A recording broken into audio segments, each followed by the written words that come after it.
अगर वो इंसान हमसे दूर हो जाता है तो हम यही सोचते हैं कि शायद हमारा वजूद खत्म हो गया। एक हम आदत सा लगा लेते हैं कि उसके बिना मेरा जीवन में कोई मतलब ही नहीं है, हम तो कुछ कर ही नहीं सकते हैं। लेकिन एक बात हमेशा याद रखना, अगर हद से ज़्यादा हम जिस इंसान को चाहते हैं उसकी आदत हमें लग जाती है, अगर वो इंसान अचानक हमसे दूर चला जाता है तो हमें लगता है कि हमारा वजूद खत्म हो गया। लेकिन कभी अपने आप को कमज़ोर मत होने देना। हनी पाजी भी डिप्रेशन का शिकार हुए थे, सालों कमरे में बंद किए थे। कई साल लग गए उन्हें कमबैक करने में, लेकिन जब कमबैक किए तो लोग सिर्फ देखते ही रह गए। ऐसे ही रोहतास बिश्नोई ने किया। उन्होंने भी ये दर्द झेला और एक खुद से वादा किया कि मैं हालात से कभी कमज़ोर नहीं पड़ूंगा, साबित करके दिखाऊंगा। मैं कभी अपने आप को अकेला छोड़ूंगा ही नहीं, अपने अस्तित्व को नहीं मिटने दूंगा। उन्होंने तय किया कि मुझे ये करना है। उन्होंने तय किया, अपने वजूद को मिटने नहीं दिया। और जिस तरह रोहतास बिश्नोई ने करके दिखाया, इतिहास रचा,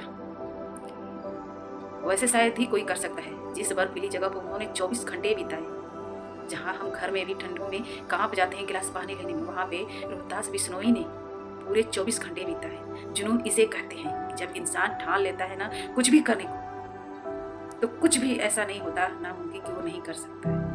पीछे हटने के लिए हजारों बहाने होते हैं हमारे लिए, लेकिन आगे बढ़ने के लिए एक रस्सी ही जादी हो जाती है। जी तो जीवन में एक बात हमेशा याद रखना, कई लोग डिप्रेशन से जूझते हैं, लेकिन खुद का अस्तित्व कई लोग मिटा देते हैं, तो कई लोग इतिहास रच देते हैं। जिस तरह हनी पाजी ने कमबैक किया, जिस तरह से रोहतास बिश्नोई ने इतिहास, आप लोग भी कुछ ऐसे कर सकते हो।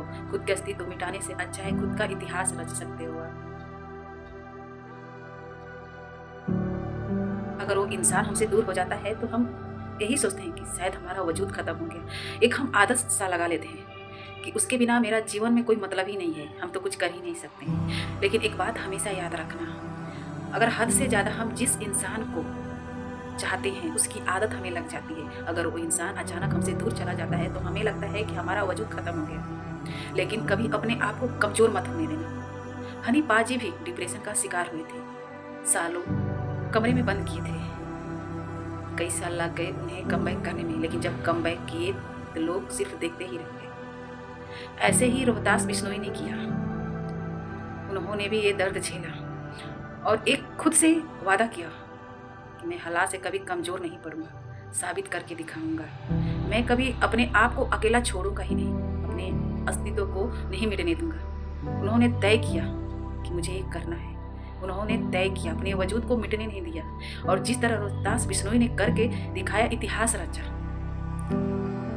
वैसे शायद ही कोई कर सकता है। जिस बर्फीली जगह पर उन्होंने 24 घंटे बिताए, जहाँ हम घर में भी ठंडों में कांप जाते हैं गिलास पानी लेने में, वहाँ पे रोहतास बिश्नोई ने पूरे 24 घंटे बिताए। जुनून इसे कहते हैं कि जब इंसान ठान लेता है ना कुछ भी करने को, तो कुछ भी ऐसा नहीं होता नामुमकिन कि वो नहीं कर सकता। पीछे हटने के लिए हजारों बहाने होते हैं हमारे लिए, लेकिन आगे बढ़ने के लिए एक रस्सी ही जादी हो जाती है। जी तो जीवन में एक बात हमेशा याद रखना, कई लोग डिप्रेशन से जूझते हैं, लेकिन खुद का अस्तित्व कई लोग मिटा देते हैं, तो कई लोग इतिहास रच देते हैं। जिस तरह हनी पाजी ने कमबैक किया, जिस तरह से रोहतास बिश्नोई ने इतिहास, आप लोग भी कुछ ऐसे कर सकते हो। खुद के अस्तित्व मिटाने से अच्छा है खुद का इतिहास रच सकते हो आप।